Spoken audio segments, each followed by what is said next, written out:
Iya, jadi memang sebenarnya konteks dari caleg ini begini. Nanti perolehan suara itu adalah penggabungan antara suara partai yang istilahnya nyoblos langsung partai dengan masing-masing suara caleg kan. Sehingga itu menjadi suara partai secara keseluruhan yang itu nanti menjadi penentuan kursi.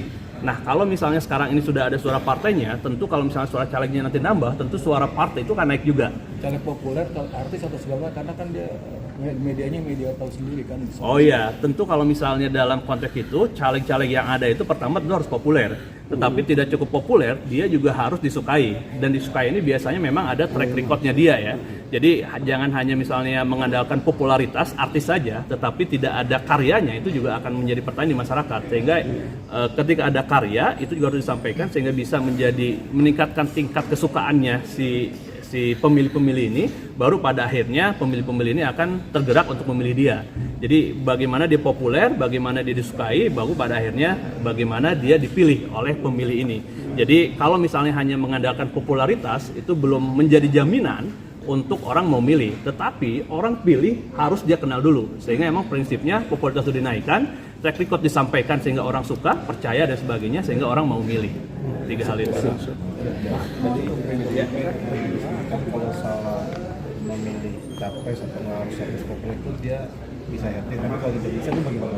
Saat ini siapa capres yang populer di PDIP sendiri? Ya, pertama betul bahwa PDIP ini diambang hat-trick karena sebagaimana kita ketahui 2014 dia juara, 2019 dia juara dengan ada Pak Jokowi di sana. Jadi ada capres yang populer. Nah, sekarang pertanyaannya siapa capres yang populer di PDIP yang ada sekarang? Kalau saya melihat memang dalam konteks bukan hanya PDIP, tetapi juga dalam konteks keseluruhan ini ada 5 orang yang memang populer ya, tapi populer dalam beda kapasitas. Tentu yang pertama populer dalam sisi elektabilitas. Elektabilitas ini kita melihat di sana ada Pak Ganjar, kemudian Pak Prabowo, kemudian juga ada Pak Anies. Nah, 3 orang ini yang populer secara elektabilitas. Tetapi sistem daripada pencapresan kita kan juga harus melibatkan partai, sehingga kita bisa lihat juga bahwa partai juga memegang sisi popularitas yang lain, tiket itu. Dan dari tiket ini kita melihat adalah Mbak Puan, karena PDIP juga sudah lebih dari 20%, kemudian juga Pak Erlangga dengan KIB-nya itu sendiri ya, dia memungkinkan untuk itu. Sehingga kalau misalnya dalam konteks daripada PDIP, kita bisa melihat ada 2 tokoh ini, ada Pak Ganjar dengan Mbak Puan. Pak Ganjar dengan tokoh elektabilitasnya tinggi, popularitas, kemudian Mbak Puan juga yang mengantongi tiket, sehingga tentu ini bisa menjadi pertimbangan yang sangat mendalam buat PDIP. Apakah memang elektabilitas yang sekarang sudah dipunyai partai itu sudah cukup atau belum? Kalau misalnya belum cukup, berarti dia harus menaikkan suara capresnya. Tapi kalau misalnya dianggap ini sudah cukup, kemudian juga caleg-caleg sudah qualified dan sebagainya, sebenarnya tinggal kepentingan yang kedua yang dia majukan, bisa Mbak Puan dan seterusnya. Pas untuk cawapres sendiri, apakah bisa menaikkan pamor partai itu sendiri, Mas? Cawapres tentu ini juga menjadi pasangan ya, menjadi pasangan dari capres yang ada. Dan sejauh ini memang kalau misalnya capresnya tidak terlalu kuat, itu cawapres bisa menjadi ideal untuk menambah elektabilitas. Sama seperti misalnya di tahun pertama Pak SBY, dia menggandeng Pak JK. Karena memang menambah suara yang ada ya. Tapi ketika di suara kedua, ketika dia sudah sangat powerful, dia mengambil Pak Budiono. Sehingga seperti itu. Nah, kalau dalam konteks yang ada sekarang, itu kan terlihat bahwa semua capres yang potensial tadi 3 itu belum melewati angka 30%. Sehingga sebenarnya fungsi dari cawapres ini untuk konteks sekarang itu masih sangat diperlukan kalau saya lihat. Tinggal memang kita lihat di divisi 2 kita sebutnya. Jadi divisi tadi dari ada 1, kemudian divisi 2 itu ada berapa orang, ada bahkan 11 orang, 12 orang, mulai dari tokoh gubernur, di sana ada Pak Ridwan Kamil, ada Bu Hovifah, ada juga ya Pak Anies sudah masuk ya, kemudian ada Pak Tito, ada Bu Sri Mulyani dan sebagainya. Sehingga kalau misalnya tokoh ada Erick Thohir juga, sehingga kalau ini masuk tentu bisa menjadi penambah elektabilitas ya.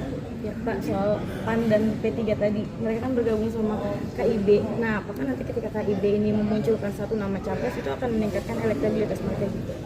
Nah, ini juga yang menarik karena sejauh ini KIB ini kan dibangun atas dasar kesamaan gagasan katanya.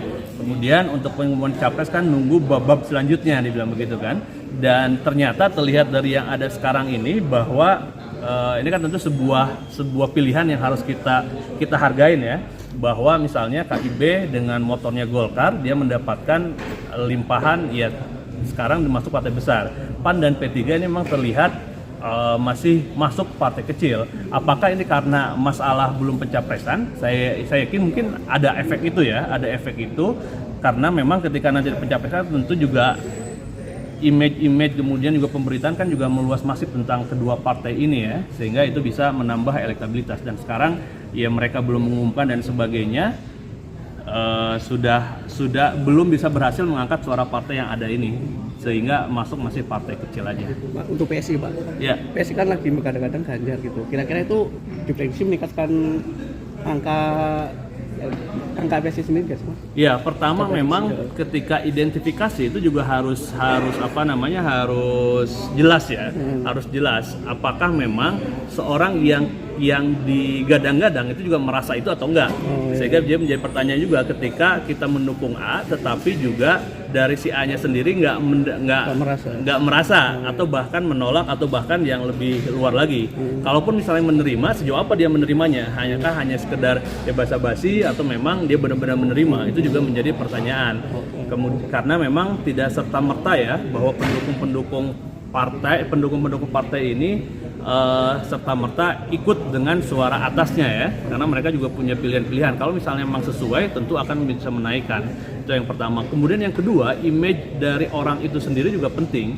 Jadi kalau misalnya, kenapa misalnya Pak Jokowi punya efek yang besar buat PDIP misalnya ya, karena memang dari awal identik dengan PDIP, meskipun dia bukan struktur di PDIP, tapi identik dengan PDIP ya, sehingga ketika kita bagi, meskipun Golkar juga dulu ada di sana dan sebagainya, tetap bahwa limpahan suara terbesarnya adalah ke PDIP. Sama juga dengan Pak Ganjar misalnya, ketika nanti dia mau maju dan sebagainya, ya PSI kemudian partai-partai yang lain juga mendukung dia. Tentu limpahan suara ini bukan ke partai-partai kecil ini, karena secara identifikasi lebih besar kepada partai yang pertama dia muncul ya.